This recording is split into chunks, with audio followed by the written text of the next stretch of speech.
Selamat sore, Assalamualaikum warahmatullahi wabarakatuh. Teman-teman, hari ini kita lanjut kuliah mengenai peripheral interface, yaitu UART, I2C, dan SPI. Ini source-nya saya ambil dari Arduino dan Seed Studio. Nah, teman-teman ingat ya waktu kuliah di awal-awal pengenalan sistem siberfisik. Nah, di situ sistem embedded system atau sekarang kita sebut sebagai sistem siberfisik itu melibatkan sensor dan aktuator ya. Nah, kalau yang di IoT nanti ke internet. Nah, interface ke sensor kemudian ke aktuator itu biasanya kita menggunakan interface yang standar. Selain yang tentunya parallel interface yang pernah dibahas di saat-saat kuliah awal ya. Kembali lagi kenapa kita perlu pelajari ini UART, I2C, dan SPI. Jadi sebetulnya kalau kuliah di awal kan itu ada interface paralel ya, I/O, input output, dan teman-teman kalaupun pakai Arduino itu fleksibel tuh bisa menggunakan port input output gitu, yang paralel mau satu port atau lebih dari satu port, dan itu yang paling mudah gitu kan, karena teman-teman langsung bisa menggunakan kemudian digital sinyalnya yang dari prosesor 01 ya, kalau satu ada sinyalnya bisa 3 volt, bisa 5 volt gitu. Tergantung dari si prosesornya ya, atau yang udah disiapkan di board yang digunakan biasanya. Nah, tapi kadang-kadang kalau kita mau interfacing dengan perangkat yang lebih kompleks, katakan bentuknya 8 port gitu atau 16 port gitu. Berarti kan butuh teman-teman di board atau di prosesornya atau di microcontroller kan butuhnya sebanyak itu gitu. Belum lagi untuk sistem kontrolnya seperti apa gitu. Nah, itu tentu akan menyulitkan teman-teman sendiri kalau tidak memanfaatkan interfacing yang sudah disediakan. Nah, untuk memudahkan itu, nah biasanya di tiap chip gitu untuk tujuan interfacing, nah 3 jenis serial interface ini biasanya sudah ada. Nah, di sini. Jadi yang paling umum, paling gampang itu biasanya SPI itu ada. Jadi kalau teman-teman beli display gitu, kemudian beli mungkin memori gitu ya, atau beli apa ya perangkat-perangkat yang sederhana gitu. Nah, itu biasanya minimal SPI ini ada minimal. Setelah itu baru ada I2C atau UART. Nah, masing-masing nanti kita bahas nih kelebihan dan keunggulannya apa. Karena tentunya nanti setelah teman-teman, sebagian dari teman-teman saya yakin sudah ada yang familiar dengan interfacing ini, tapi ada sebagian yang mungkin masih sering menggunakan itu port bawaannya. Jadi I/O ya udah pin-pin ini kan. Cuma tadi pada saat tertentu ketika kita ingin mengkoneksikan berbagai macam sensor atau aktuator, potnya nggak akan cukup kalau approach-nya kita memanfaatkan pot I/O paralel seperti ini. Contohnya, kalau teman-teman ada yang di tim robot gitu ya, bikin robot berkaki gitu. Nah, kakinya itu butuh motor kan, butuh motor. Gitu. Kebetulan motornya ada 16 misalnya. Nah, kalau satu motor ini perlu 2 gitu. Nah, berarti kan butuh 32 port kan. Nah, itu menyulitkan teman-teman. Nah, ada juga yang motor atau ada controller motor itu yang interface-nya sudah salah satu dari ini. Umumnya sih I2C kalau untuk mesin-mesin seperti itu. Nah, di sini seperti apa I2C nanti kita bahas lebih detail. Nah, di sini kita akan bahas mengenai apa itu UART, kemudian I2C, SPI, dan UART I2C SWI yang ada di Arduino. Nah, kalau UART ini paling gampangnya kalau teman-teman beli board gitu, beli board atau beli Nikon atau beli microprocessor chip gitu, atau beli apa ya DSP chip gitu, atau beli chip umum deh. Itu biasanya untuk memasukkan kode kita ke chip ini bisa lewat board yang sudah dibikin gitu. Nah, biasanya kita menggunakan UART kan. Nah, sekarang biasanya standar interface fisikalnya USB. Nah, mereka biasanya nanam chip tertentu yang untuk convert bawaannya UART ke USB. Nah, kemudian biasanya masing-masing board di sini entah ada 1 atau 2 gitu, yang ada kodenya I2C kalau dibaca di speknya ya. Kemudian ada juga biasanya untuk interfacing dengan EEPROM itu, meskipun nggak semuanya ya, itu biasa support SPI. Nah, di sini pertama kita membahas tentang apa itu UART ya, Universal Asynchronous Receiver Transmitter.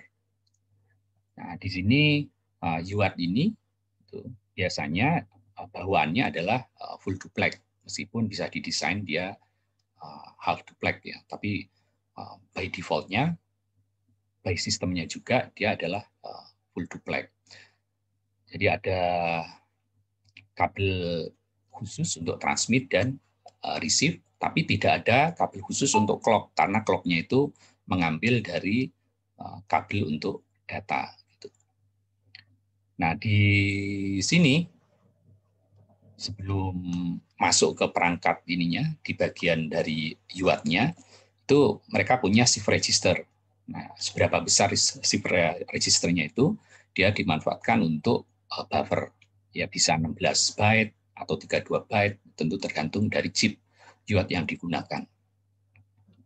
Nah, UART clock baud rate-nya, itu teman-teman kalau koneksikan komputer itu dengan embedded system, apa Arduino atau misalnya bawaannya si Sealing gitu ya.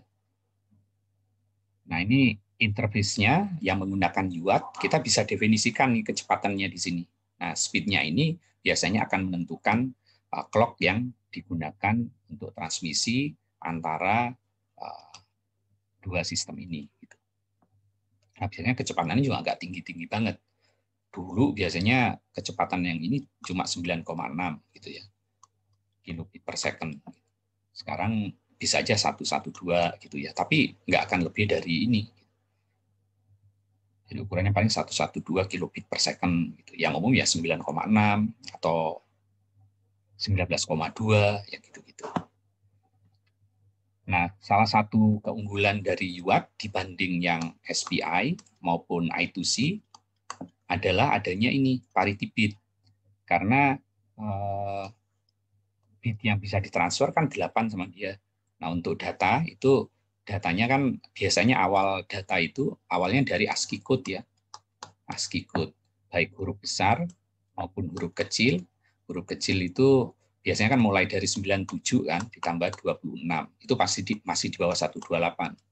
Nah, sementara huruf besar itu mulai dari 65 sampai tambah 26.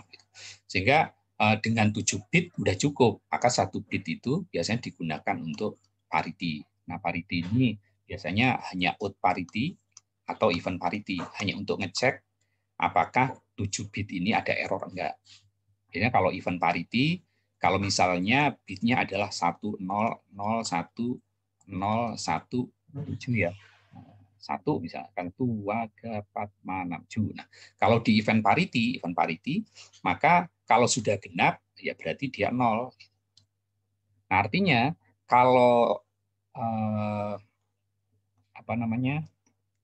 kita nerima parity 0, gitu, terima parity 0 di sini, tapi di sini ada 1, itu kan nggak cocok, gitu kan? Ada 1, 1, 1, 1 ganjil, itu 0. Nah, berarti ada yang salah di sini. Either yang salah itu di 7 bitnya atau salah di parity-nya. Tapi si penerima akan punya kesimpulan bahwa data ini pasti ada yang nggak benar. Nah, gitu. Itu cara ngecek parity bit yang paling simpel yang digunakan di UART. Nah, si register ini itu untuk buffer biasanya ya pakai sistem first in first out ya. Nah, ini kira-kira dia kan kalau kita tanpa menggunakan UART itu, nah bawaan dari prosesor ya tiap sinyal mau diwakili oleh 1 port kan. Jadi kalau ada 8, ya 1, 2, 3, 4, 5, 6, 7. Nah, dalam hal ini 7 ASCII. Sesuai dengan ASCII code biasanya dulu. Ini 7 pot gitu. Nah, kita kan perlu lawannya 7 pot juga kan. Nah, ini boros di pot. Apalagi kalau kita lihat interfacing antar chip itu chipnya yang bisa dihubungkan bisa cukup banyak ya. Nah, maka si desainer UART ini bikin dia jadi serial, kemudian clock-nya ini biasanya beberapa kali dari speed rate-nya ini ya sesuai dengan hukum apa itu yang untuk komunikasi biasanya 2 kali ya, sampling rate equation. Nah, di sini dia punya buffer, di register, kemudian besarnya buffer ditentukan oleh chip pembuat UART-nya, biasanya beda-beda, tapi rata-rata kalau enggak 16, 32 byte gitu. Nah, baru dijadikan serial output. Nah, si UART ini itu sama ya, jadi kalau 1 itu ada sinyal, kalau 0 nggak ada sinyal, tapi start bit-nya itu dimulai dari transisi dari ada sinyal menjadi tidak ada. Kemudian stop bit-nya dari ada sinyal menjadi dari tidak ada sinyal menjadi ada sinyal. Setelah itu 7 bit untuk data, 7 bit untuk data, kemudian yang terakhirnya adalah untuk stop bit dan yang bit ke-8 untuk parity. Jadi contohnya kalau kita huruf M ini ya 100 11 01. Nah, kalau teman-teman lihat di ASCII code M ini pasti ini 77 huruf besar gitu. Maka dia pasti ininya sesuai dengan clock rate dia. Terus dikirimnya itu pakai Little Indian. Jadi yang LSB yang duluan. Jadi kalau dalam hal ini yang 1 duluan gitu ya. Jadi 1 0 1 1 0 0 1 0 gitu. Nah, baru ujungnya 1 ya. Kemudian karena event parity ini kan 1 0 0 1 1 0 1 jumlahnya udah genap kan. Kalau genap maka parity-nya 0. Dan seterusnya untuk huruf-huruf yang lain. Nah, kemudian clock-nya itu baru disinkronkan setelah ada data start gitu ya. Tergantung data startnya, biasanya dia menggunakan falling edge. Jadi pada saat transisi dari ada tegangan menjadi tidak ada tegangan, itu adalah transisi start. Nah, baru dia akan menghitung clock rate yang sudah disepakati antara dua perangkat, transmitter dan receiver-nya. Nah, biasanya memang clocking rate-nya itu 16 kali dari baud rate. Nah, kenapa 16 kali? Ya itu tentu ada alasannya ya. Minimal kan harus 2 kalinya ya. Dia ambil 16 kali ya supaya lebih reliable. Nah, kemudian data yang dianggap valid itu clock-nya di tengah-tengah. Jadi pada saat kondisi clock di tengah, sampling di tengah, karena ada beberapa tergantung dari ininya ya, si chip UART-nya, biasanya validnya pas ngambil di tengah, dia kondisinya apa nih? Ada sinyal atau nggak ada? Kalau ada berarti 1, nggak ada berarti 0. Ini contohnya ya. Jadi ini sampling rate-nya 16 kali dari baud rate. Nah, dia anggap valid itu pada kondisi dia di tengah-tengah. Dan mekanismenya. Jadi kalau pas di tengah, ini kita ambil sampel dari sini ya. Katakan pada saat di ini start bit-nya ya, nunggu dalam satu rate clock. Setelah itu pada saat dia di tengah, dia dilihat nih kondisinya. Nah, kalau kondisinya lagi tinggi, oh berarti ini adalah sinyal 1. Kemudian pada saat di tengah, dia cek, ini kondisinya adalah lagi tidak ada tegangan, maka ini adalah sinyal 0. Nah, aslinya sih UART ini itu biasanya menggunakan RS-232. Siapa yang komputernya masih support ini RS-232? Nah, itu biasanya awal-awal tahun 2000-an ya, sampai tahun 2015-an, 2015-an mungkin, itu hampir semua router, modem itu kalau kita mau konfigur ini, itu ada port ini, RS-232. Tapi sekarang udah mulai menghilang ya, udah diganti USB. Nah, di RS-232 ini itu ada kontrol ini, apa namanya, semacam signaling kontrol lah, antar dua perangkat ketika mau dihubungkan. Itu ada receive transmit, apa ini, RTS, CTS, clear transmit sinyal ya. Ini ada, lupa sampai singkatannya. Pokoknya ada RTS, CTS, kemudian dan teman-temannya. Pokoknya dia portnya sampai 9 port termasuk untuk TX dan RX. Nah, teman-teman mungkin bisa googling di sini. Nah, baud rate-nya pun nggak tinggi-tinggi karena memang hanya untuk konsul biasanya nih. Yang UART itu 9,6, 19,200, tapi sekarang ada yang sampai 112 kbps ya. Nah, normalnya teman-teman kalau klik di komputernya ketika mau koneksikan dengan modem gitu, atau kalau kita di embedded system ya dengan baud embedded system. Nah, biasanya ini formatnya 8 bit, apakah ini termasuk dengan parity bit dan lain-lain sebetulnya bisa dipilih.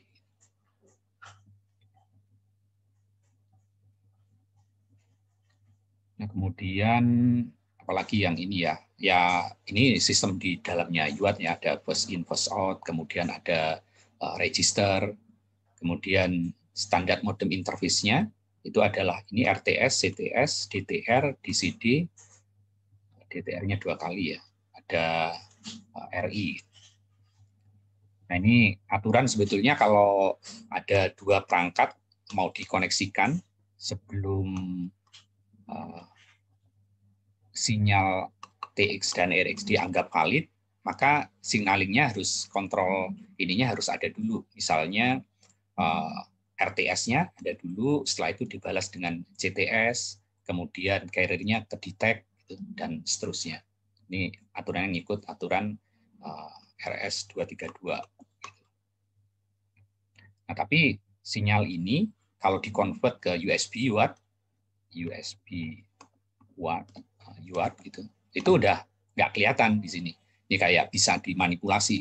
Jadi kalau teman-teman kadang-kadang ada kabel hanya TX, RX sama ground, sementara yang ini di loop aja antar pasangannya, RTS dengan CTS, kemudian DCD dengan apa gitu, Pak. Nah, jadi ini hanya untuk memancing gitu ya, sehingga kalau teman-teman lihat di kabel USB yang muncul itu biasanya hanya TX, RX dan ground cabling. Itu jadi simple si UART.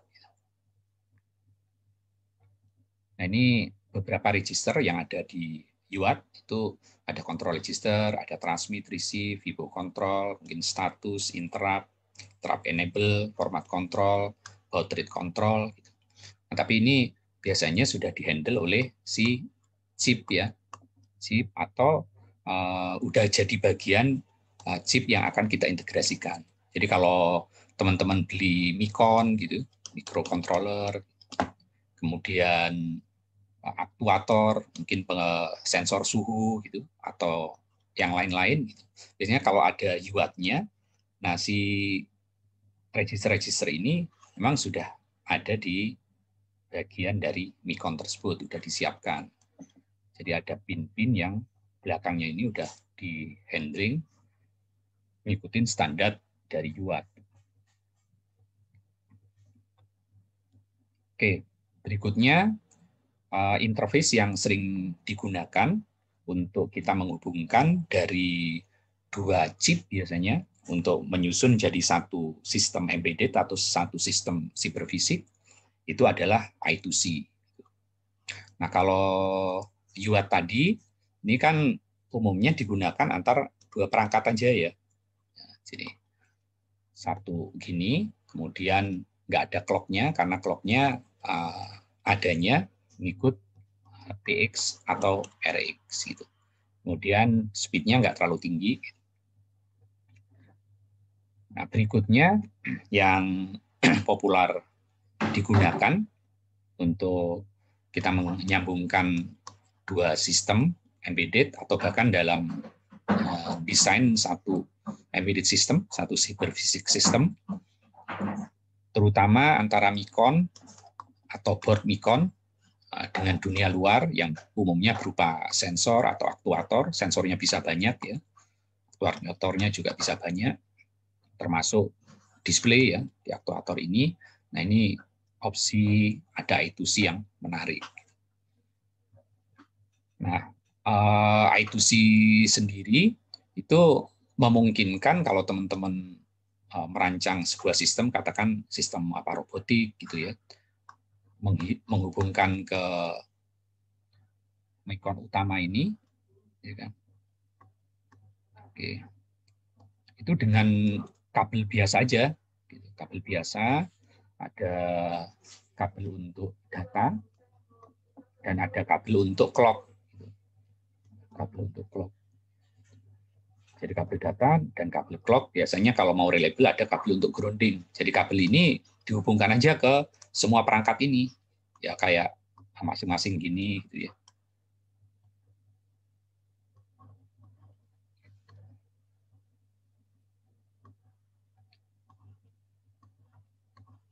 Dan seterusnya.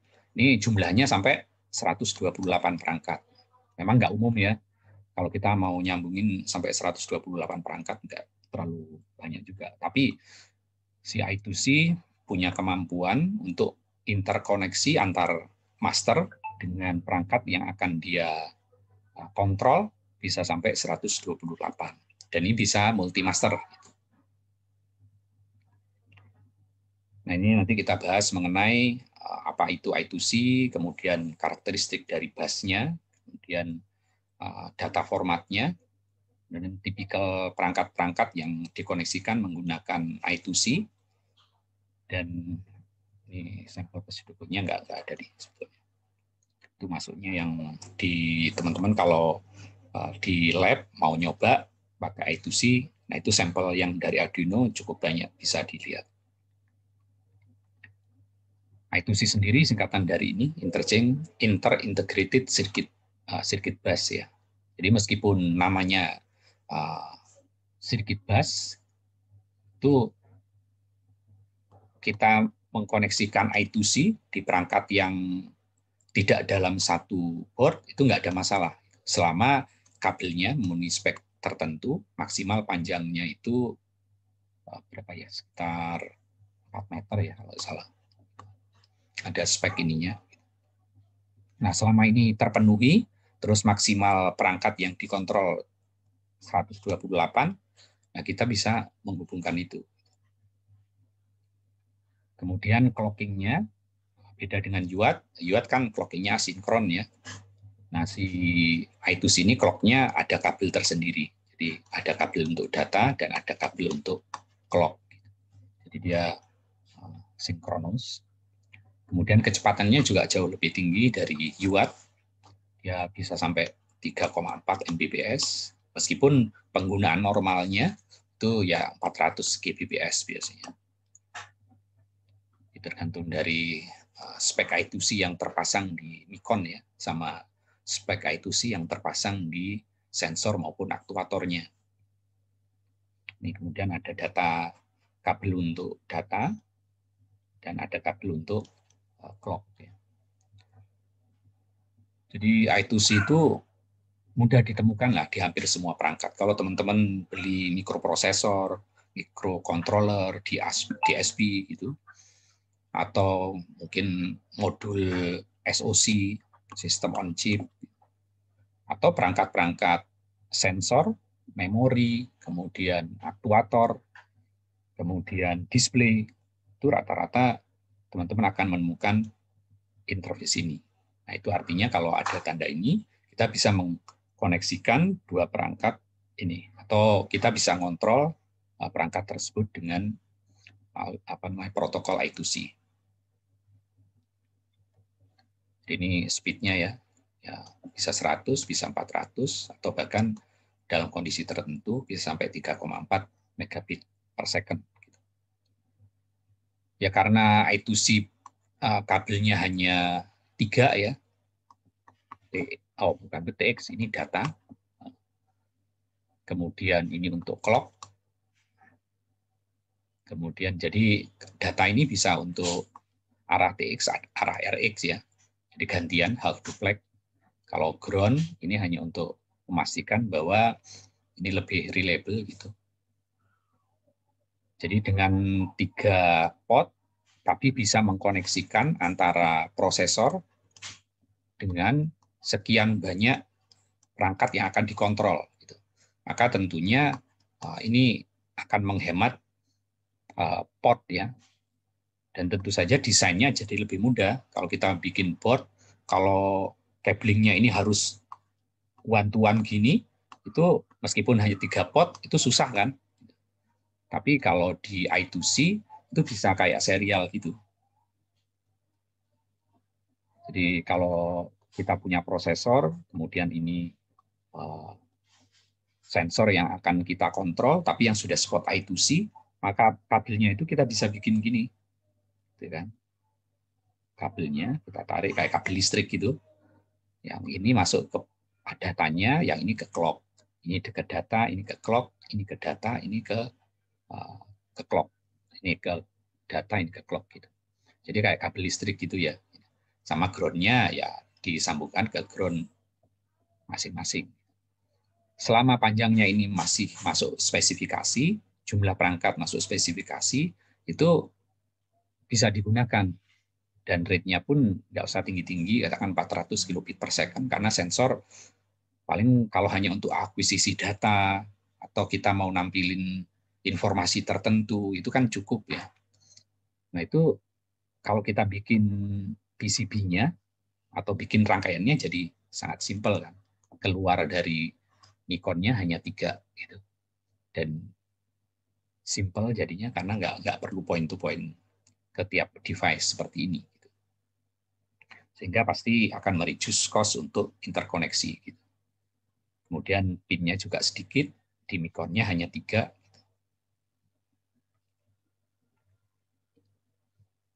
Nah ini karakteristik dari busnya ya. Jadi di busnya itu hanya ada 2 kabel, untuk yang data sama untuk yang clock. Gitu. Kemudian kondisi bagaimana start-nya, bagaimana stop-nya itu ya tentu mengikuti protokolnya I2C. Kemudian untuk address-nya dia 7 bit sehingga bisa 2 pangkat 7 atau 128 device yang bisa dikontrol. Tapi untuk kondisi tertentu dia bisa di-extend sampai 10 bit. Berarti bisa 1024 device yang bisa dikontrol. Tapi tentu semakin banyak device, semakin kompleks gitu. Kemudian bidireksional, tapi karena ada 1 kabel, untuk yang TX dan RX gantian, jadi half duplex. Kemudian memang tidak se-ekstensif yang ada di UART, di mana ada parity. Yang ini nggak ada parity, tapi ada acknowledgement. Jadi si penerima maupun transmitter itu bisa tahu si transmitter bahwa data yang dia kirim ke penerima itu sudah di-acknowledge atau belum. Kemudian ini data yang ditransfer bisa hanya 1 data atau bisa N kali data selama dia masih masuk dalam range start dan stop-nya. Nah, ini disebut sebagai true master, multi-master capability ya, karena yang bisa mengontrol bus I2C bisa lebih dari 1 master. Kemudian, ini kabelnya ya, bisa 4 meter. Kemudian di tiap interkoneksi biasanya dia ada resistor ya. Jadi ada resistor untuk memprotek short arus ya. Jadi kalau terjadi short masih aman karena biasanya dipasangin resistor yang tersambung ke VCC 5 volt atau 3 volt. Banyak IC yang support I2C ini. Jadi kalau teman-teman lihat gitu ya, pas mau mendalami desain, nyoba misalnya display atau EEPROM atau ya komponen-komponen analog digital converter atau digital to analog converter atau yang lain-lain yang berupa chip gitu. Nah, biasanya itu I2C ini dia support. Gitu. Nah, artinya kalau ada I2C support ya udah berarti untuk menginterkoneksi chip ini dengan Micon kita, Micon atau apapun gitu, itu ya cukup dengan 2 kabel atau 3 kabel dengan ground. Nah, si master ini yang menginitiate ya, menginitiate start dan stop. Jadi kalau sleep ya dia hanya terima aja respon. Kemudian clock-nya juga di-generate oleh master. Nah, kalau di multi-master berarti kan harus gantian nih. Jadi yang master yang lagi aktif itu yang akan mengenerate clock. Kemudian alamat yang akan dituju, slave mana yang akan dituju, itu juga di-generate oleh master. Jadi kalau misalnya kita punya satu master yang berupa Micon, kemudian ada 5 slave I2C gitu. Nah, si master ini ya yang akan menentukan dengan alamatnya apakah dia akan mengontrol ini, atau yang lain. Nah, kemudian master juga yang akan menentukan apakah dia mau menulis atau dia mau membaca. Nah, itu adanya di data yang dia kirim pada saat formatnya ya. Nanti teman-teman kita bisa lihat di slide berikutnya. Sementara yang slave-nya, yang dalam hal ini perangkat yang kita koneksikan dengan Micon atau prosesor, itu dia hanya yang merespon itu hanya yang address-nya memang dituju. Gitu. Yang address-nya dituju. Kemudian dia ngikutin clock yang ada di line clock ini. Nah, kira-kira seperti ini. Jadi kalau kita ada punya microcontroller, kemudian ada bus data dan ada bus clock, di simple ininya ya. Jadi kayak jaringan listrik gitu. Si masternya ya berarti ini ke datanya, kemudian ini ke clock-nya. Misalnya ini kita punya LCD driver, kemudian ada static RAM atau static EEPROM, mungkin ada Micon yang lain, master yang kedua, kemudian kita punya analog digital converter, gate array converter, selama yang pas kita beli itu portnya adalah I2C, ya kita bisa mengkoneksikan dengan cara seperti ini. Nah, ini jadi mengurangi kebutuhan port yang ada di perangkat pengontrol, gitu. Dan ini memsimplifikasi interkoneksi.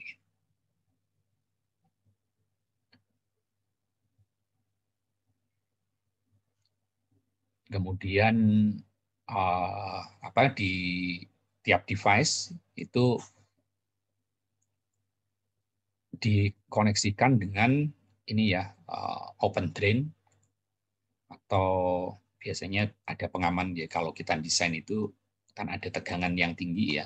Nah, itu dipasangin resistor, nah baru masuk ke itu ke datanya maupun ke clock-nya. Karena kan ini kondisi yang bisa memungkinkan clock-nya itu ditarik turun atau naik gitu.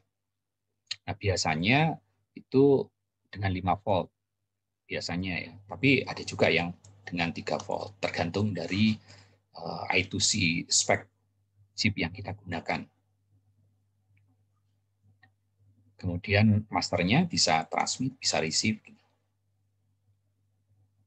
Nah, kira-kira seperti ini ya bentuknya nanti.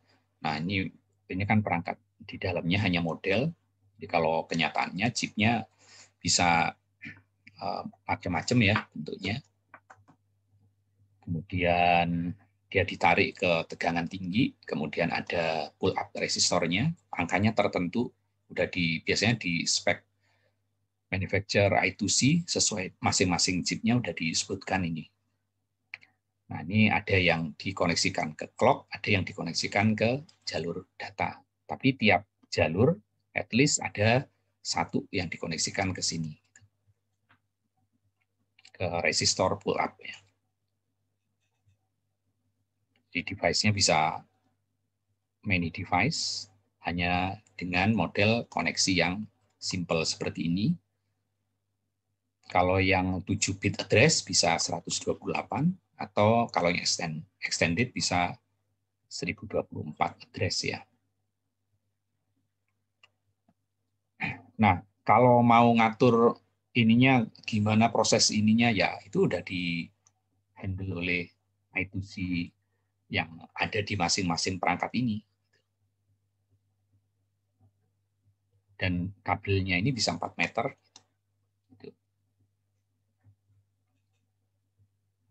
Nah, kemudian cara kerjanya, kalau misalnya si masternya lagi up gini ya, tapi ada slave yang narik, gitu. Yang aktif itu yang 0. Jadi ini seperti kerjanya kayak N. Gitu. Nah, ini format datanya ya. Jadi setiap kali si masternya itu akan ngirim, baik untuk membaca maupun untuk menulis, ya formatnya selalu dia milih address-nya dulu. Gitu. Jadi pertama tentu kondisi start ya, kondisi start. Setelah itu berikutnya dia ngirim 7 bit untuk alamat karena akan menentukan slave mana yang akan dikontrol ya kan. Setelah itu baru modenya apakah read ataukah write. Setelah itu baru si receiver-nya itu akan meng-acknowledge gitu. Setelah itu baru dia transfer data, kan? Tergantung dari ininya ya, dia baca atau nulis si masternya.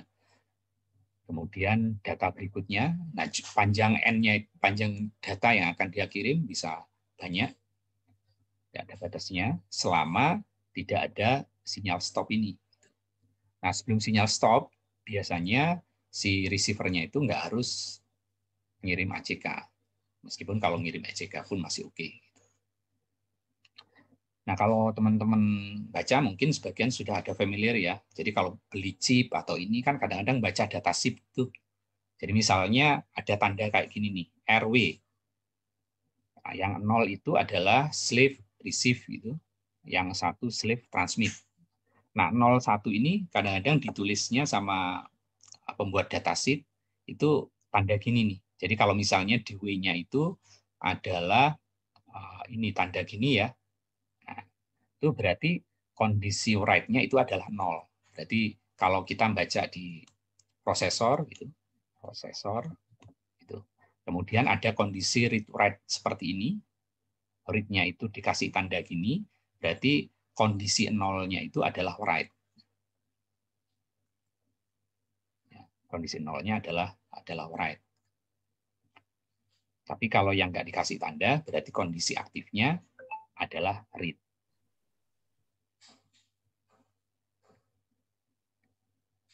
Nah, kemudian yang menerima, berarti yang menerima itu bisa slave, bisa master ya, tergantung dari ininya. Nah, yang menerima itu akan mengisu ACK nih, di tiap dia menerima. Nih, ACK, oh sorry ini read write ini ACK-nya ya.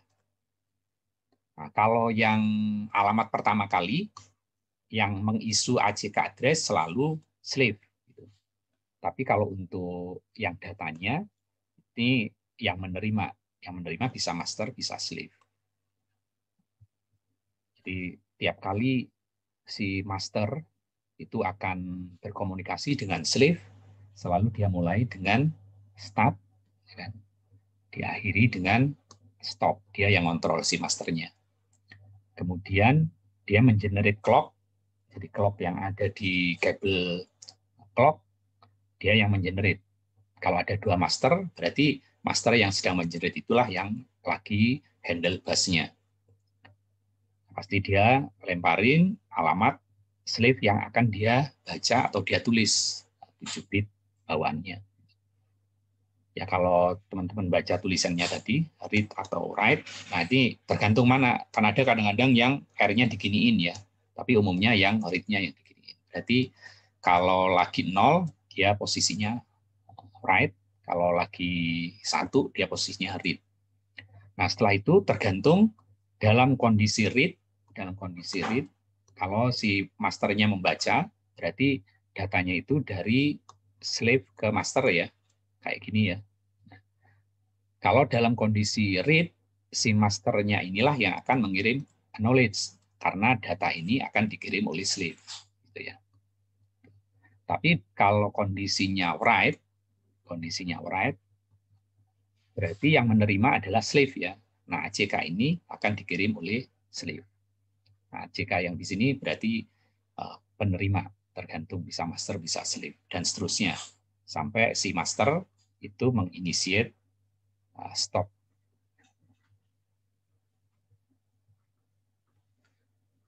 Nah, ini juga kondisi pada saat, jadi ada perubahan dari kondisi ada sinyal, biasanya 5 volt atau 3 volt gitu. Pada saat dia turun atau pada saat dia naik, itu tergantung kondisi dari clock-nya ya. Nah, clock-nya itu yang menyerit master ya. Jadi kalau master kan tahu nih, karena clock-nya dia yang kontrol ya.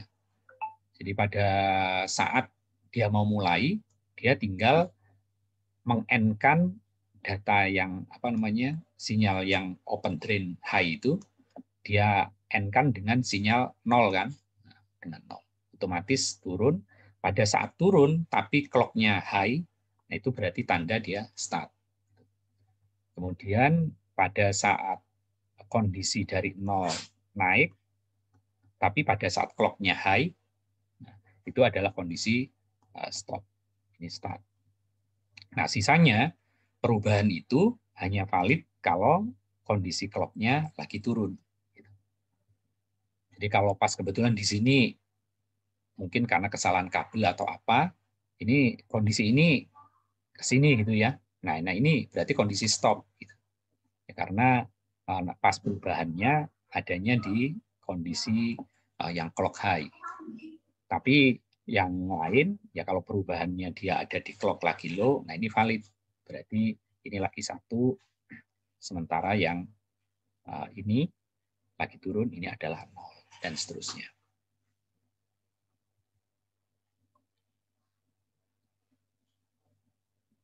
Jadi kalau kita punya clock-nya ini ya tergantung dari clock-nya ya. Nah, perubahannya itu harus terjadi di sini pada saat clock-nya 0. Tapi baca validnya itu pada saat clock-nya lagi high. Jadi perubahannya harus terjadi pada saat clock low, tapi kondisi validnya yang bisa 0, bisa 1, bisa 0 adalah pada saat kondisi clock-nya high. Kemudian perubahan start-nya itu valid pada saat kondisi clock-nya high. Jadi kalau ada perubahan, tapi perubahannya terjadi pada saat clock-nya high, nah itu adalah kondisi bisa stop, bisa start, bisa stop. Gitu ya. Jadi kalau dari turun ke naik, itu stop, dari naik ke turun, dia start. Ini address-nya tadi, tipikal 7 atau yang mode extension 10. Nah, kemudian ada address-address khusus. Jadi kalau 0 semua ini disebut sebagai general call address. Kalau 001 ini 0 C-bus address. Kemudian yang 11 itu adalah extension, sehingga perangkat yang digunakan mungkin hanya cukup 3 bit, atau yang 11 semua, kemudian ada 3 lagi ya. Itu yang 10 bit, ini address extension juga. Nah, ini bacanya itu tergantung big endian atau little endian ya. Tapi kalau yang UART tadi, little endian ya, kalau ini biasanya MSB. Kemudian kalau kita teman-teman punya, kalau lagi baca datasheet, kemudian ada tulisan di atasnya, ini berarti kondisi aktifnya itu adalah 0. Jadi kalau ada R gini, ya berarti kondisi aktif R itu adalah 1. Jadi kalau kondisinya R, W dikasih tanda gini, berarti untuk 0, itu berarti masternya lagi menulis. Berarti sleeve-nya ditulis. Kalau gini, karena R-nya nggak ada tanda ini, berarti 1 itu master sedang membaca. Sleeve-nya dibaca. Nah, masternya bisa transmit only atau bisa dua-duanya. Sementara sleeve-nya bisa ditulis atau bisa dua-duanya.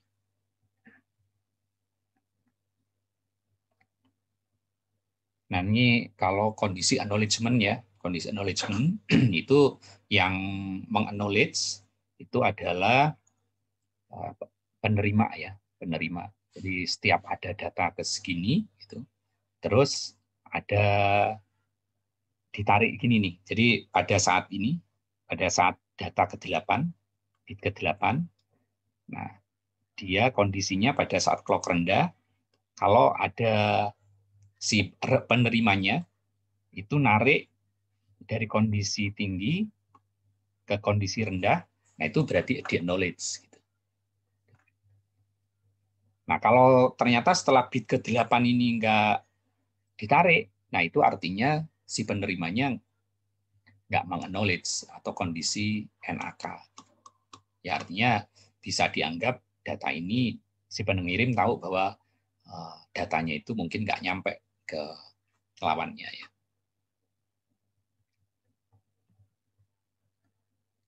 Nah, negative knowledge itu artinya pada saat mestinya si data berikutnya ini ditarik ke bawah, gitu. Dia nggak ditarik ke bawah, nah berarti ini dianggap si receiver tidak meng-acknowledge data yang dia kirim. Nah, kalau di terakhir, kondisi sebelum stop, ini nggak masalah.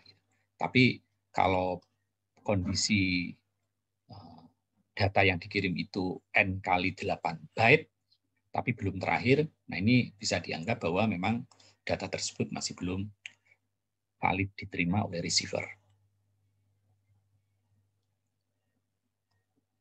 Jadi ini kira-kira ya data transfer di I2C, start condition teman-teman tadi ingat ya, bahwa pada saat clock-nya itu lagi tinggi, nah kondisi data lainnya dikontrol oleh master, berarti master yang akan mengambil alih. Jadi kalau ada 2 master, gitu, masternya 2, 1, 2, nah tergantung siapa nih yang narik ke bawah. Nah berarti yang narik ke bawah itulah master yang saat ini aktif mengontrol bus I2C. Bisa masternya bisa lebih dari 2 ya, karena ini bisa multiple. Tapi yang aktif kontrol pada saat kondisi tertentu sampai kondisi stop itu adalah master yang narik data ini kabel SDA dari posisi high, katakan 5 volt menjadi 0 volt pada saat clock-nya high. Nah, itu dia yang kontrol. Kemudian ini bit pertama itu yang MSB ya. Ini bit kedua dan seterusnya sampai bit ke-8, maka acknowledge-nya harus ditarik ini ya pada saat clock-nya rendah. Nih. Berarti kondisi ditarik pada kondisi rendah, nah ini berarti di acknowledge. Karena dia valid pada saat bit ke-9, clock ke-9, posisinya 0, dan seterusnya. Sampai ketika clock-nya itu lagi high, dia ditarik oleh si masternya, nah berarti ini kondisi stop. Nah baru line bus ini, kalau mau di take over sama master yang lain, itu silakan.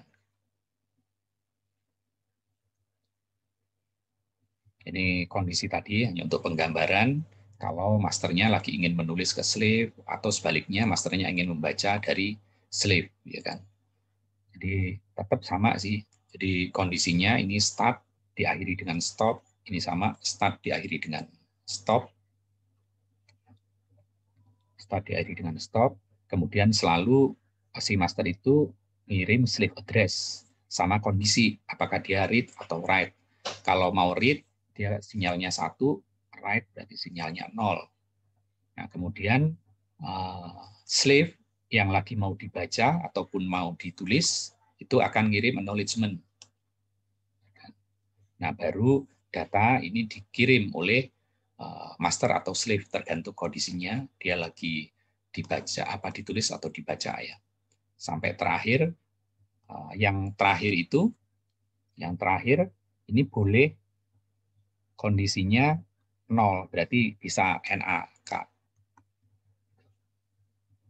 Hanya untuk kondisi terakhir aja sebelum stop. Ini combine format ya.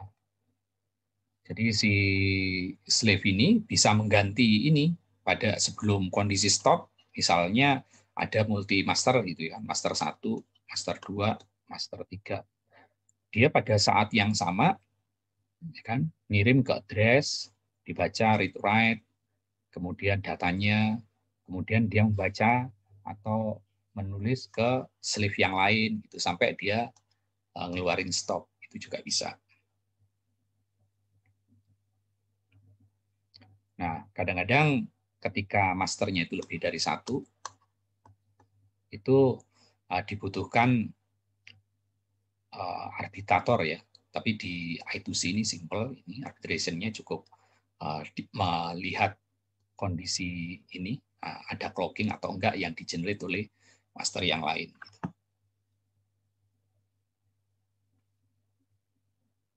Jadi kalau misalnya clock-nya lagi seperti ini, gitu, kemudian ada si master 1, ini datanya ya, ini ini kan sifatnya pokoknya N ya, kalau ada 1 yang 0 aja, ini pasti semuanya ketarik ke bawah.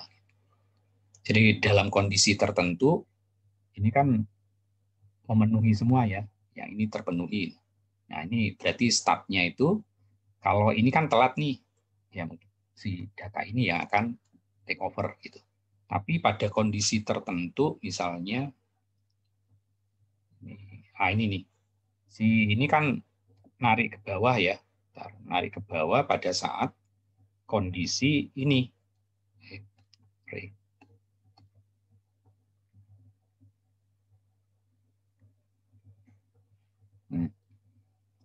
Jadi pada saat dia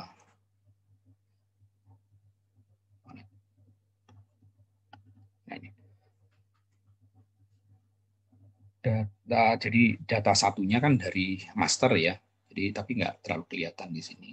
Jadi kalau di sini. Jadi pada saat ini harusnya pada saat dia either stop itu di sini ya. Ya mungkin ada master yang lain yang pada saat ini high itu ditarik ke bawah gitu. Nah, kalau itu berarti di take over oleh master yang kedua. Nah, tapi mestinya kondisi ini nggak terjadi karena si master yang kedua itu akan melihat clock ini ada atau enggak sebetulnya. Itu hanya untuk kalau teman-teman mendesain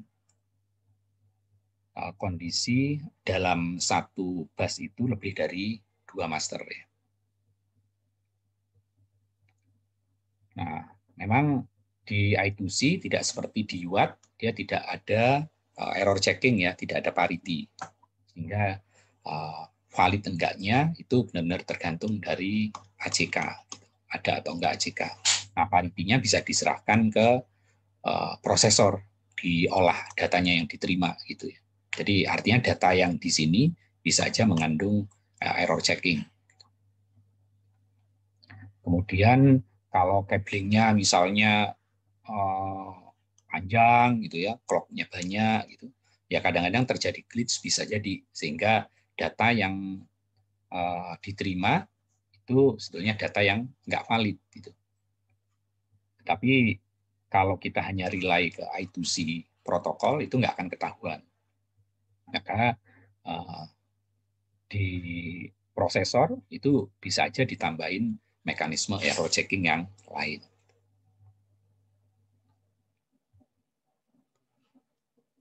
Kemudian ada kondisi yang kayak log gitu ya. Jadi si clock-nya selalu 0 atau datanya selalu 0. Mungkin kondisi dalam kondisi short gitu. Kemudian ada satu device tertentu yang menyebabkan dia ke 0. Nah, kenapa ini bisa terjadi? Ya karena kan bus ini itu kayak kondisi N ya. Jadi ada satu aja yang 0 itu akan ketarik gitu ke bawah. Kemudian mungkin karena ada noise atau ada yang loss of sync. Nah, implementasi dari I2C ada yang byte oriented, ini yang paling umum, byte oriented. Tapi ada juga yang bit oriented maupun yang bitbank. Tapi yang paling umum dan paling mudah ini adalah yang byte oriented. Jadi ya hampir semua chip itu byte oriented. Contohnya chip ini ya, Philips 8XJ554 dan lain-lain. Kemudian perangkat-perangkat yang support I2C, ini teman-teman bisa baca banyak gitu. Jadi mulai dari LED, display, kemudian mungkin aktuator, sensor GPIO, kemudian multiplexer, switch, RAM, EEPROM, kemudian temperatur sensor atau voltage monitoring, kemudian mungkin voltage level translator, kemudian ya industrinya banyak juga, bisa di telekom, data processing, instrumentation, otomotif, consumer, dan lain-lain tentunya, karena ini kan berkembang juga. Nah, aplikasinya ya bahkan bukan hanya di TV ya, di TV, di home appliance, di mobil, itu sensor-sensor, perangkat-perangkat yang ada di mobil, embedded system-nya itu ya hampir semuanya lah support I2C. Tentu bagi seorang desainer, teman-teman kalau lagi mendesain sistem siberfisik, ya banyak manfaat dengan memanfaatkan I2C, karena blok sistem kita menjadi sederhana, kemudian tidak butuh pot kontrol tertentu untuk transfer antar chip. Kemudian I2C ini udah bawaannya biasanya udah terintegrasi dengan chip, kemudian alamat dan data jadi satu, hanya satu line ini. Kemudian penggunaannya, ya si prosesor bisa dikoneksikan dengan macam-macam sensor hanya dengan satu pot tadi. Kemudian ya karena semakin lama kita akan familiar dengan I2C, tentu itu mempercepat proses desainnya ya. Kemudian sensor ini mau dibuang, itu nggak akan mempengaruhi kinerja sensor-sensor yang sudah terkonek dengan I2C. Gitu. Kemudian couplingnya juga simple. Dan contohnya di mobil, misalnya sensor lampu, sensor suhu, sensor hujan, semuanya dikonek ke prosesor, tapi lewat I2C misalnya. Nah, teman-teman kalau mau ngecek status ini, cukup dengan nyambungin kabel I2C ke monitoring. Jadi memang membuat dia simple, termasuk untuk monitoring, checking, maupun software development. Nah, bagi manufacturer tentu benefit-nya, dia bikin chip cukup support I2C misalnya. Ini karena udah jadi protokol yang standar, kemudian dia bisa multi master, jadi memudahkan desain cabling yang ada di board mereka. Dan I2C ini menjadi standar de facto lah ya, dan diimplementasikan di banyak IC. Ini contoh dari EEPROM yang support I2C misalnya. Ya kan, yang penting ada kabel ini untuk data, untuk clock. Kalau ini kan normal ya, VCC VSS, ini extension address, karena mungkin mau di cascade dan lain-lain. Nah, power supply-nya pun macam-macam ya. Contoh khusus di chip ini 24WC2 itu bisa mulai dari 1,8 sampai 6. Kemudian ini itu yang di-generate oleh I2C address, ini bisa extension-nya. Nah, kondisinya biasanya seperti ini nih. Berarti kalau teman-teman baca di datasheet, R-nya nggak ada ininya, berarti kondisi R-nya 1, kondisi write-nya adalah 0. Ini kalau contoh nulis single data, hampir sama dengan penjelasan tadi. Kemudian kalau nulis multiple data, ya berarti ada multiple knowledge ya, dan seterusnya sampai n data. Kemudian kalau baca, berarti kondisinya harus yang pasti read ya, hampir sama. Jadi bisa single, bisa multiple. Nah kalau yang multiple berarti si address yang sama ini ditulis berkali-kali. Kalau yang single data, single. Oke, sampai di sini ada yang mau ditanyakan? Kalau nggak ada, kita lanjut ya, masih jam 17.10. Misi Pak, mau Berikutnya, nanya. ya. Jadi I2C itu kan biasanya dipakai di LCD ya Pak? Ya, itu banyak. Dia bisa ya tergantung. Pokoknya yang support ada tulisan I2C-nya. Jadi LCD yang ada I2C-nya berarti dia bisa I2C. Nah, selain LCD apa lagi Pak? Itu tadi. Jadi selain LCD, hampir semua chip itu support I2C. Selama ada tulisannya I2C. Misalnya EEPROM, kemudian RAM, kemudian sensor. Pokoknya hampir ribuan lah. Jadi teman-teman kalau baca data, ya mulai dari sini ya, mau analog digital converter, apa mungkin bus controller, mungkin real time clock, atau switch-switch yang lain, termasuk display ya, bahkan EEPROM, ini kan RAM, EEPROM gitu. Itu selama baca speknya ada tulisan I2C, nah berarti perangkat ini bisa dikontrol atau bisa diinterkoneksikan lewat I2C bus. Jadi kalau teman-teman melihat display gitu atau sensor suhu, ya kan, display. Kemudian sensor suhu atau apalagi aktuator motor gitu kan, motor apa namanya, motor ini apa yang untuk kontrol robot gitu. Nah, selama di speknya ada tulisan I2C, nah berarti dia pasti punya port untuk bus I2C ini. Jadi ada untuk datanya, ada untuk clock-nya. Ya kan? Contoh kalau di Arduino misalnya, Arduino ini teman-teman kalau beli Arduino, mulai dari yang Arduino Uno Rev 3 maupun Arduino atau yang lain-lain, hampir semua code-nya Arduino, itu selama teman-teman lihat di sini, misalnya, oh ini ada I2C ini, ada SCL, SDA, berarti dia I2C, dia I2C ready. Sama kalau teman-teman beli chip, atau lagi desain sensor, desain aktuator, atau desain perangkat apapun, selama di situ ada kode I2C, ya berarti dia bisa diinterkoneksikan lewat bus I2C. Bahkan teman-teman kalau beli ini SoC, yang buatan Sealing, itu contohnya Zinc 7000, Zinc 7000, itu di portnya udah ada bawaan I2C.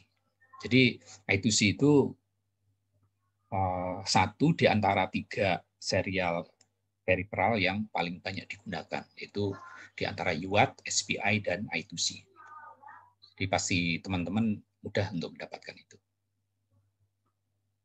Oke. Baik Pak, makasih Pak. Ya, masih ada lagi.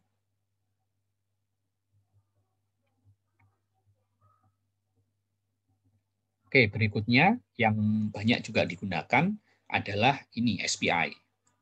Kadang-kadang kalau teman-teman beli board gitu ya, beli Micon atau Micon chip atau yang sudah jadi dalam board, itu pasti disebutin tuh ada SPI-nya. Nah, berarti teman-teman kalau ada perangkat mungkin EEPROM, kalau dia kan pilihannya kalau nggak support I2C, SPI ya. Nah, tapi SPI ini jauh lebih banyak yang support dibanding I2C. I2C juga udah banyak. Ini hampir semua chip itu support ini. Karena ini simple. Jadi hampir semua EEPROM, RAM itu ya biasanya di datasheet-nya ada tulisan peripheral SPI. Nah, berarti ini bisa diinterkoneksikan dengan Micon atau bot Micon yang ada SPI-nya juga. Jadi pilihan kalau display 7 segment gitu, terus apalagi ya LED gitu, ya either dia support SPI atau ada tambahan I2C. Tapi basicnya at least dia akan support SPI.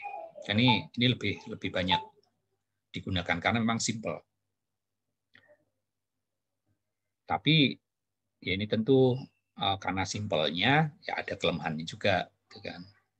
Di portnya ini lebih banyak dibanding I2C, dia butuh 4, yaitu untuk port clock sama port data yang dari master out, MOSI ya, master out, slave input gitu. Sama ada satu port data yang untuk master in dan slave out.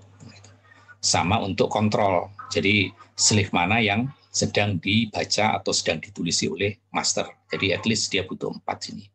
Nah, karena butuh 4 dan clock seperti ini, nggak ada addressing-nya satu-satu, maka ini biasanya digunakan untuk environment satu master. Satu master dan slave-nya nggak terlalu banyak. Kalau I2C bisa sampai 128 ya, atau 1024, tapi yang SPI biasanya maksimal ini 4 slave. Itu udah complicated, karena masing-masing butuh ini. Butuh kontrol port untuk kontrol address-nya. Sementara kalau di I2C, untuk mengontrolnya kan address yang ditaruh di base data kan. Jadi simple. Kalau ini khusus, port khusus. Tapi hampir semua perangkat, mulai dari yang semua sensor, semua aktuator, itu at least support SPI. Dan tandanya kalau teman-teman baca, beli ini misalnya, untuk display ini, itu ada tulisan SPI ya, berarti dia akan bisa dikoneksikan dengan port SPI yang ada di Micon.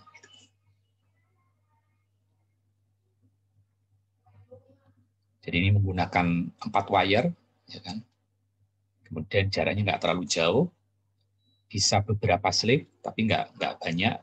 Tipikalnya 4 slave, 1 master, dan ini full duplex synchronize. Duplex. Kemudian transfer datanya bisa 4 sampai 16 bit ya. Kalau I2C itu 8 bit ya. Tapi kalau ini bisa 4 sampai 16. Kemudian multiple slave-nya bisa daisy chain possible, tapi recommend-nya bisa hanya sampai 4 slave. Wire-nya ada 4, yaitu MOSI, master out, slave in, atau master in, slave out. Ini untuk data. Yang ini ya. Atau sistem clock.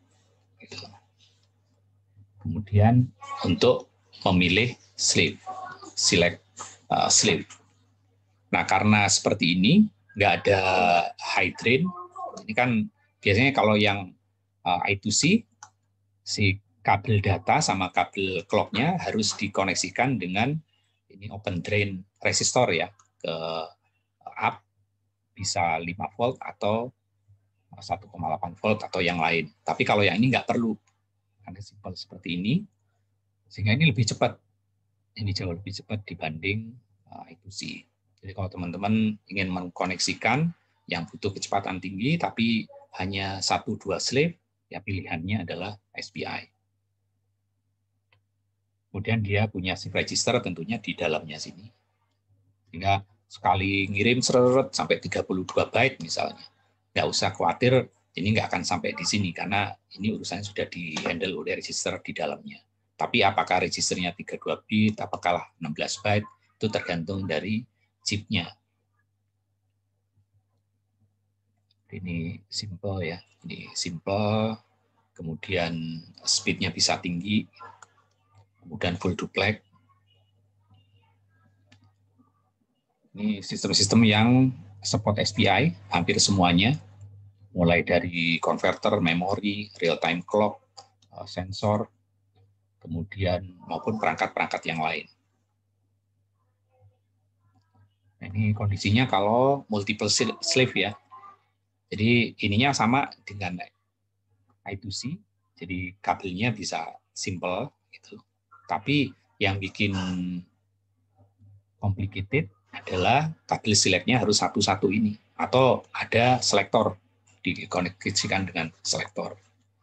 Oleh karena itu, slave yang ada di sistem SPI itu rekomendasinya maksimal 4. Jadi kalau misalnya si masternya lagi pingin kontrol slave 1, ya berarti yang ininya yang diaktifkan. Slave 2 ini, slave 2 ini, slave 3. Gitu. Pada saat master lagi membaca, misalnya, lagi membaca dari master in yang dari sini gitu. Nah, supaya tidak bentrok dengan yang lain, ya pada saat ini tidak di-select, memang slave itu tidak naruh data di MISO line ya.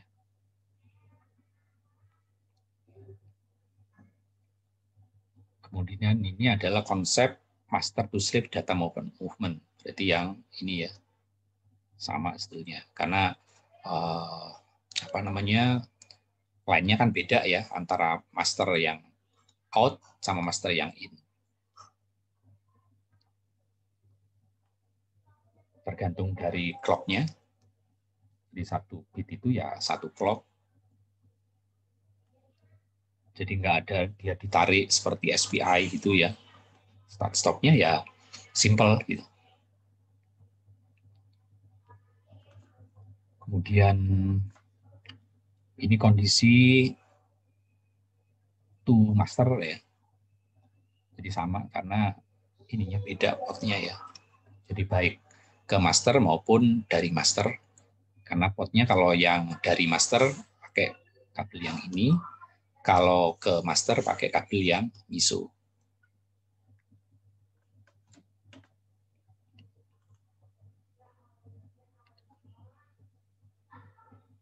Ini kabel itunya untuk datanya, MOSI maupun MISO ya. Kemudian ini kabel clock-nya selalu dari master. Kemudian yang menselect selalu dari master. Kemudian datanya bisa 4 bit, bisa 16 bit, atau yang umum 8 bit. Ini contohnya ya. Jadi karena kan sebetulnya datanya itu bisa read or write, bisa 4 bit sampai 16 bit ya. Tapi yang dilakukan oleh slave itu sebetulnya tergantung dari instruksi yang diberikan oleh master. Nah, kalau teman-teman baca perangkat displaynya itu mau displayin apa gitu kan, atau mau bergerak kayak, atau mau warnanya ini, nah itu biasanya di instruksi pertama. Jadi mereka ada aturannya sendiri biasanya di tiap chip itu. Jadi ketika diselect, selalu ekspektasinya dia akan apa namanya menerima instruksi ya. Setelah itu dia akan melakukan apa. Gitu. Khususnya contohnya kalau misalnya kasus SPI yang ada di EEPROM ini, di salah satu EEPROM, ET25010A misalnya. Maka dia instruksinya apa, terus alamatnya. Nah, setelah itu baru datanya itu apakah disimpan atau dibaca. Nah, ini kondisi apa namanya daisy chain ya. Jadi datanya itu bisa masuk di sini, keluar di sini gitu. Karena kan sebetulnya begitu dia aktif terus kan. Nah, kemudian dia di select tergantung di sini. Itu model seperti ini juga bisa atau model yang seperti ini. Nah, tapi biasanya kalau kita bikin PCB, berarti kalau yang kayak gini kan numpuk-numpuk nih. Ini harus cari. Ini kan nggak mungkin satu layer. Kan kenapa kadang-kadang ada jumper kalau PCB modern di jumper nggak bagus. Pasti ini di layer 1, ini layer 2. Begitu numpuk kayak gini, dia kan harus nyari kayak gini nih. Ini bisa 3 layer yang gara-gara kayak gini, complicated. Makanya PCB yang bisa kita desain, nggak usah banyak-banyak layer, 6 layer aja udah complicated gitu. Nggak semua aplikasi PCB yang terutama yang konvensional bisa support sampai 4 layer. Kemudian ada 4 mode ya, 4 mode timing diagram yang digunakan oleh SPI, yaitu ini. Jadi kondisi polaritinya ya, lagi seperti ini, atau seperti ini, atau seperti ini, atau seperti ini. Yang penting antara master dan slave agree dia menggunakan mode clocking yang mana. Nah, biasanya SPI perangkat itu spot keempat-empatnya. Atau ya kalau salah satu hanya spot satu, yang masternya itu mesti ngikutin. Jadi ini cepat, beberapa Mbps ya. Kemudian mudah interkoneksinya, kontrolnya juga mudah, hampir bukan ya lebih banyak dibanding I2C yang spot gitu ya. Tapi slip-nya terbatas. Kalau lebih banyak dari 4 tentu semakin complicated. Kemudian tidak ada acknowledgement, sehingga acknowledgement, error checking mesti direkonstruksi by master ya dengan cara yang lain. Kemudian arbitration-nya nggak ada bawaannya, mesti di select oleh si master lewat select itu. Kemudian flow control juga nggak ada. Tapi ini paling simple dan hampir semua perangkat kalau kita melakukan interkoneksi chip dia support SPI. Jadi teman-teman kalau mau mendesain ini ya kalau ada SPI I2C ya dimanfaatkan. Kecuali memang kita hanya ngontrol satu sensor gitu ya. Ya port I/O pun bisa digunakan. Tapi kalau kita mendesain sistem yang real, gitu, biasanya kan melibatkan kita desain PCB, kemudian orang yang mau desain softwarenya. Gitu. Ya kalau kayak gini nih misalnya, kita mau mengoneksikan EEPROM dengan kabel I/O biasa bisa, cuma kan si software developernya di sini kan harus tahu kalau dia baca apa saja yang harus di-set. Nah, kalau dia nggak familiar tentu akan membuat frustasi ya. Tapi kalau kita mengkoneksikan dengan periferal yang sudah umum, misalnya UART, kemudian SPI atau I2C, nah tentu si developer yang sudah familiar ini dengan perangkat yang beda-beda pun dia akan lebih cepat bikinnya. Ini yang support SPI ya, hampir semua perangkat. Kemudian dia full duplex. Nah berikutnya UART, I2C dan SPI di Arduino. Jadi semua board Arduino itu support ini ya.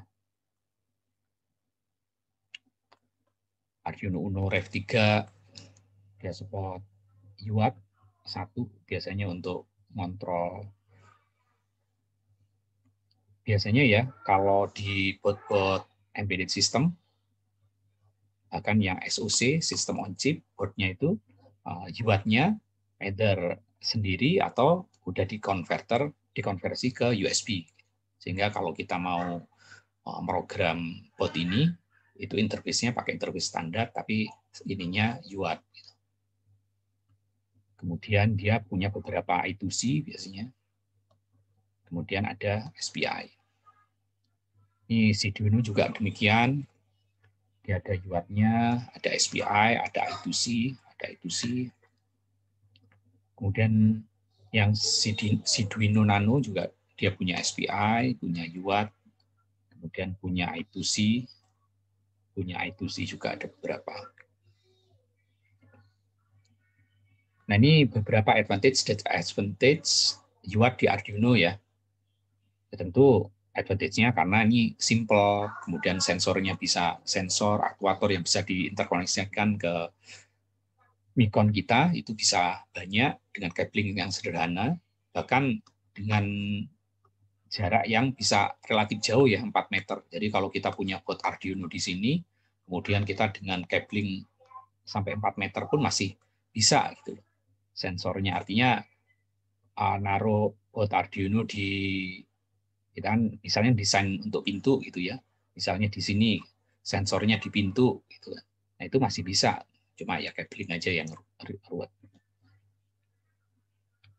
Ya kalau di luar ini ya interkoneksinya bisa pakai GSM, bisa pakai LoRa IoT dan lain-lain, tapi udah di luar skop kuliah kita sekarang. Nah, yang ini kan interkoneksi dalam satu sistem embedded gitu ya. Tapi kelemahannya ini low speed. Tapi low speed pun 400 Kbps sudah cukup. Berikutnya, ini yang kita ngomong UART ya. UART itu nggak 400 sih, sorry.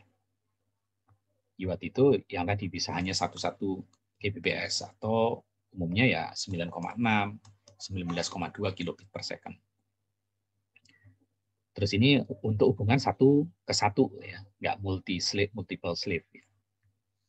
Nah, berikutnya yang I2C yang tadi kecampur di depan. Nah, ini simple, two wire, kemudian bisa multi slave, multi master. Cuma memang speednya hanya sekitar 400 kilobit per second, meskipun ada opsi sampai 3,4 Mbps. Nah, yang paling banyak di spot itu adalah SPI, ini simple interkoneksinya, cuma ini hanya untuk satu slave, satu master, dan beberapa slave. Slave-nya mungkin hanya 4, satu master. Cuma disadvantage-nya, kalau slave-nya kebanyakan, ini complicated, kemudian dia tidak punya mekanisme untuk acknowledgement, sehingga acknowledgement-nya mesti dihandle oleh layer yang lebih atas. Beda dengan UART, dia nggak punya parity bit, tapi karena ini simple, ya, dan interkoneksi dalam satu board itu biasanya dekat gitu ya, bisa reliable, sehingga ini banyak digunakan juga. Ini summary-nya ya. Jadi kita bahas 3 peripheral interface yang banyak digunakan untuk menginterkoneksikan master Micon umumnya dengan sensor maupun aktuator untuk mewujudkan desain embedded system atau sistem siberfisik yang kita desain. Ada UART, I2C, dan SPI. Paling simple UART, paling kompleks tentunya. Speed-nya yang paling tinggi adalah SPI, tapi dari sisi jumlah device yang bisa dikontrol paling tinggi I2C ya. Kemudian kabelnya ini simple, clock dan data 1, dan multiplex yang ini 2, ini 4. Kemudian number master, kalau di UART hanya 1 gitu. Kalau yang ini masternya bisa multiple, slave juga multiple, yang ini master 1 dan bisa handle slave, tapi rekomendasinya maksimal 4. Nah, itu kira-kira kuliah yang bisa disampaikan di sesi ini. Nanti dilanjutkan minggu depan dengan lab ya.